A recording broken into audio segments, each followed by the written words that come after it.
Excellencies, distinguished guests, ladies and gentlemen, it's my pleasure to present to you the emerging outcomes of this study on key actions to drive inclusive growth and sustainable development in Africa. Let me point out, as my brother, Commissioner Albert Muchanga, have already said, the study is a product of global experts on inclusive growth and on economic development. There are too many that I can't mention all of them. And the purpose of this presentation is also that if we have other inputs that are required for us to have an inclusive thinking to come up with inclusive solutions to achieve inclusive growth in Africa, it's a call for you to step forward and present that to us so that we can work together. The outline will look at Africa's commitment to inclusive growth, the growth performance of the continent going beyond the short term, basically looking back into history so we can identify areas we have done well and areas we need to improve. Then look at the challenges and opportunities emerging that can allow us to identify the key drivers that will allow this new growth model we're talking about to come about. And then state the objectives of the study, the emerging findings that all the lead authors and contributing authors have come up with, and draw some conclusions. Here is about the commitments, which I won't repeat. The video and the presentations by President Adesina and also Albert Muchanga has raised all this. We have several commitments. The Agenda 2063, an inclusive and prosperous Africa. Goal 8 of the UN Sustainable Development Goals, inclusive development is key. The African Development Bank's high fives also is articulated to drive inclusive and green growth in Africa.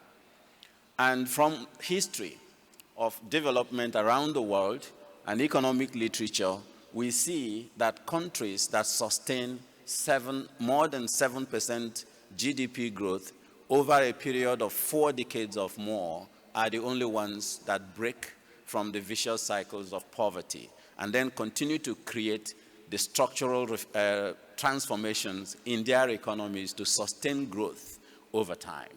So that's how we set that goal to be 7% for where we go. And there, the sustainable growth we talk about is not about going green alone. It is about triangulating the social, the economic, and environmental aspects of growth. So inclusivity for us is not just about including gender and other economic sectors. It's also about including the bio and the social economic ecosystem that is required to sustain growth going forward. What are the challenges that we are seeing? First, yesterday we presented the AEO, and we have that positive optimism about resilience in Africa. Despite all the challenges, countries continue to grow at impressive rates above the global average, just very close to Asia. Now, if you look at the right side, you find volatility. So the volatility in Africa's growth is one major concern because Africa keeps rising and falling. So why is that we can't continue this trajectory? This is one of the things we want to identify in this study. But then if you try then to look at decades, so if you try to decompose the growth by decades and look at other regions, here we compare several African countries that have managed to achieve 7 to 10% growth rate over a decade or two, and no African country has been able to sustain that for 3 decades. But we see that other regions, continents and countries like China, Singapore, and others have managed to do that. So we also want to do some case studies of understudying those countries to see what they did that we also need to do, was studying African countries that have managed to grow by a few, that percentage. I've listed some of them on the right side there, that to see what they were doing that made them get that 7% for 1 or 2 decades. And then what happened? Why did they collapse, come down in deceleration in growth? So that issue of where is there failed takeoffs on the continent is central to this particular study. And I've given examples of some of the countries there. Of course, China, we know, grew for about an average of 8.6% from 1971 to 2021. And we know the story of China. If you look at Singapore, South Korea, and others, these are recent growth transformations that we could learn from. But you also look into Africa, you find countries that we can learn from. Equatorial Guinea grew from 3.4% and was rising at like 29.4%. Impressive, though from a low base, but that was sustained over the 1990s, but something happened. Then it crashed. And now that country is estimated to be growing at negative rates for now. So what's going on here? So that's the kind of questions we're asking. But this is not about aggregates in terms of Africa. We also need to look at the countries where the decisions are being made. So on this, you just see the same pattern. Some African countries have managed to continue to have an upward trajectory that is sustained over time. So what are they doing that others need to learn? We have Botswana, Burkina Faso, of course, Cape Verde, Egypt, Morocco, Tunisia, and others. We didn't list every country here because of cluttering the PowerPoint. But the point, we see some countries that have been going forward. What can we learn from them? We see also countries that have been going downwards. What can we learn from them? So we learn from successes and failures so that we'll be able to come up with the drivers that will allow us to grow faster.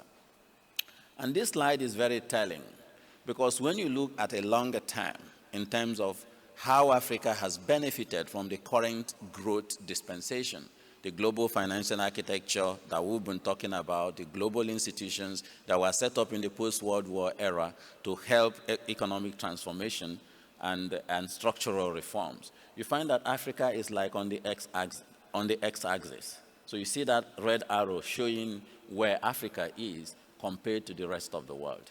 But you have a bunch of 3 countries, that's 3 regions that stand out. What can we learn from them? Why is Africa at that level, given all the potentials that we have been talking about? So Africa has continued to have a declining share of global trade. So how are we relating with the current global trade architecture? How should our trade policies change in order to ensure that we can gain better? If you look at the 1950s, that black spots on the bar charts there is Africa. It has been going down and now currently around 3% of the global trade. Why is this? When other regions are at like 15% and more. So we need to think, what are they doing that we're not doing? Human Capital Index will find the same trajectory on the continent. Again, what are other regions doing that we need to do better? Because of time, I'm going to be rushing through these PowerPoints. And then factor productivity in Africa is also like on the x-axis, lowest amongst other regions. And we picked agriculture, which is employing over 60% of Africa's population. If you look at others, manufacturing value added in every sector, who have the same kind of story. So these are challenges that has led to Africa almost remaining stagnant with regard to structural transformation of our continent. If you look at just 3 decades behind, the structures of the economies has not changed very significantly. When you disaggregate these to regions, you find that Eastern Africa has really done much better than the others. What are they doing that others are not doing? And then we need to learn from all those. So one message I want us to take home from here is that the short-term shocks we have, like COVID-19, the triple Cs we have talked about, climate change, conflicts, and other global headwinds are not the real sources of Africa's poor growth. They only exacerbate them. there are structural issues that we need to address within African countries in order to be able to get forward. And what we've also seen is that times of crisis also are times of innovation for many countries that have been able to move forward. And you just need to look at the containerization of trade after the post-World War, after the Second World War by the United States, to see how countries use opportunities of crisis in order to grow. And the same thing happened in Europe. So we need to learn from that. So why is Africa's story different? One thing jumping out of this study is institutional capacity. And if you look at the capacity for public administration, the quality of budgetary and financial management, which is one of the things that Professor Albert Muchanga has already raised for us this morning, transparency, accountability, and corruption, economic management, efficiency in revenue mobilization, we've got a lot of work to do. So these areas we need to think very carefully about, because we know from institutional economics that institutions shape transaction costs in countries. So when we talk about the cost of capital being higher in Africa than elsewhere, institutional structures is one of the reasons. Creation of markets, specialization and division of labor, economic performance, but also how innovation happens, the behavior of organizations, all these things are driven by institutions. So we need to start focusing on how to build our institutions to be able to drive sustained growth on the continent, not growth that is epileptic and depending on external factors only, external flows mainly. Now here, the second thing that is coming out is research and innovation that drives change everywhere.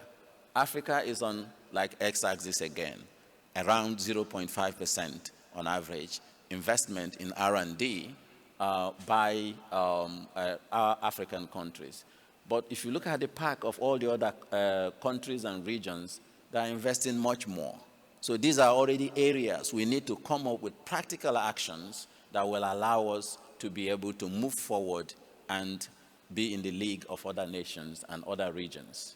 Because of lack of investment in R&D, patents are very low on the continent. And we know that markets pay for royalties for intellectual property. So we spend a lot of time thinking about transfer of intellectual property rights, but we also need to think about creation of intellectual property rights within our own shores, and that is possible. The third one is what we addressed in the AEO this year, what I call the commodities conundrum. With all the potentials listed there, Africa is still among the poorest with regard to other regions. But something already starts jumping out in our analysis. Look at this figure on the right. It comes from the AEO. We praised Eastern Africa for how they have managed to even escape recession during the COVID-19 pandemic. Central Africa is doing well. Look on the other side is the proportion of natural capital in these regions. Eastern Africa is not as high as North Africa or West Africa, or even South Africa, but they are doing well. Diversification of their economies is the source of that growth. So what we are seeing from here then is that access to having natural capital is not actually a sine qua non for good growth. You need to transform that to economic wealth. Now, one of the reasons why this is happening is that the real price of most commodities that Africa trades in the global market has been going down over time. And then also you see another reason, volatility. The prices has been volatile, and because of that, the GDP growth of countries that depend more on that are volatile as well. So we need to think about beneficiation and how we leverage natural capital to be able to move forward.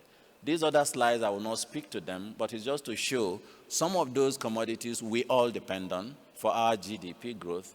Oil, volatility is the name of the game, but the price of the products that we need to consume, energy, food, metals, and agricultural inputs, keeps going up. So when you have a volatile income source and the price of your commodities that you need to be able to work with is going up, poverty is expected to continue to deepen. And this slide we also saw yesterday in the launch of the AEO and 2 days ago. And then the fact here that we want to make is moving up the value chain is moving up your revenue source. And I won't dwell so much on that. Take an example of countries that export copper in Africa. If you look at Zambia and South Africa, their global share of copper exports and the total value of that copper, raw copper export, very low compared to the higher value chains. So it's not only in electric vehicles, it's in all sectors. Now, infrastructure gap, we have all talked about it. We know that infrastructure improves the cost of doing business, it improves productivity and all those things, but we still have up to over $100 billion in infrastructure gap in Africa. I'm going to rush through because of time. We will get the PowerPoints and you can look at it and more. Now, we focus a lot on the exogenous factors. Climate change, yes, it is happening, but it's a position of opportunity as well. Global insecurity, geopolitics of development, and spillover effects of global market trends. All these are exogenous shocks that we may not be able to stop ourselves as Africans, but we can be able to deal with all the other major drivers that we've already identified. So based on this, here are the objectives of the study. Identify the key enablers and barriers, formulate implementable remedies, explore synergies and complementarities existing within our existing policies, not creating new ones, and then propose recommendations and key actions that needs to be done. So we've structured the report that will come out in December in these 11 chapters, which I will just let you read through. Human capital development, agriculture and agro-industries, natural capital, state capacity, institutions and governance, external drivers, integrated productive infrastructure development, business capital, industrial capital, financing for growth, and dynamic monitoring and evaluation tools that we need, then conclusions and recommendations. What are the findings already emerging from the study? Africa has done well in terms of human capital development with the index of around 0.4, which is comparing nearly what you have on average for the global, which is 0.57. So if you look at the report, you will find details on what, when the report comes out, you will find details on the analysis around the human capital formation and what the recommendations we are making. On integrated productive infrastructure, which is the third chapter, we also see that infrastructure remains low in Africa. It's a major constraint, actually, to trade and regional integration on this continent. 0.2 in terms of the infrastructure index, 0.2 out of 1. And then the rest of the things on the slide you can see. But AFCFTA that we all have now, thanks to the policies and the commitment of our countries, but we need work to be able to make that function. You will find the details on that.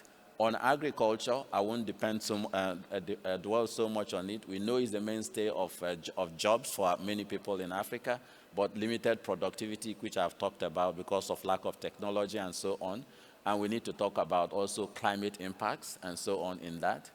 On business capital, that's what we focus the AEO on. So I'm not going to discuss so much on business capital. We spend quite a lot on how to leverage that to go forward. Natural capital was also one of the chapters we have discussed in the AEO. So I will also not dwell on that so much, but this is a key area that we really need to work on in order to be able to move forward. Industrialization and manufacturing, we'll have one of our leading experts here. I think he should be in the room, Professor Banjo Yeyinka, leading this chapter. And then you see, if you read that chapter, you can see opportunities lost in Africa that we really need to be able to move forward with, and different ways that that can be addressed going forward. Financing for growth, we have already talked about the taxation and domestic revenue mobilization and other things compared to what other parts of the world, and also the leakages we're having. So that's an area that we need to address going forward.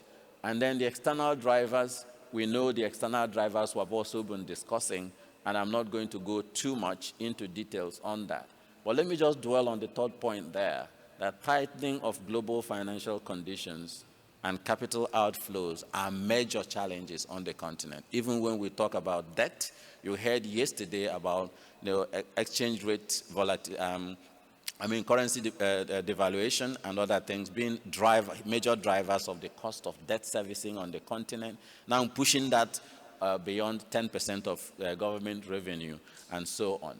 Then we have monitoring and evaluation tools. We need to come up with very clear monitoring tools that will allow the African Union and member states to be able to monitor progress each country. So we need growth models for each country and have clear targets and set clear guidelines. So what should we then do on the continent? There are multiple things already coming out from the study. Enhancing state capacity comes on top. Enhancing state capacity and macroeconomic stability is really on top of what needs to be done. But we also need to continue to enhance human capital. We also need regional integration and trade. There are progress being made, but more needs to be done. Private sector engagement, we dwelt on it at these annual meetings. Natural resource dependence, how to leverage that natural capital for growth is another thing there. Digitization of economies that can help in all these things we have talked about, but harnessing the youth and women, the demographic dividend of this continent is also something that needs to be done. And then there are specific case studies of African countries that have done well and that we can learn from, but also countries in Asia and Europe that we also can learn from, and strategic public finance management. And the bank is already responding to some of these by creating like the Public Financial Management Academy and a lot of the innovations that the president of the bank already spoke about in the opening remarks. In conclusion, we continue to face significant challenges, but it is possible for Africa to grow at 7 to 10% consistently over the next decade. Achieving these goals are possible from what we are seeing so far. And then different kinds of things that needs to be done in terms of policies are listed here. I'm not going to go through them because of time. Let me just conclude with these words. In the middle of every difficulty lies opportunities for innovation. These are Albert Einstein's words. We cannot use an old map to explore the new world. So we need to think about these new growth models for each country, new growth models for Africa, because the existing growth models are not really giving us what we need on a sustained basis. But we also need to keep in mind that there needs to be some social redistribution of incomes and revenues and other things. These are not my words. These are words of wise ones that have studied society and economies around the world. And with that, I will call on you, all ministers here that are African ministers, and then also the non-regional member countries of the bank group. We need your experiences, we need your expertise, we need you to join hands with us so that we can stand together to create a new model of growth for Africa, so that we can achieve inclusive and sustainable development on the continent, without which the SDGs will not be achieved. Thank you.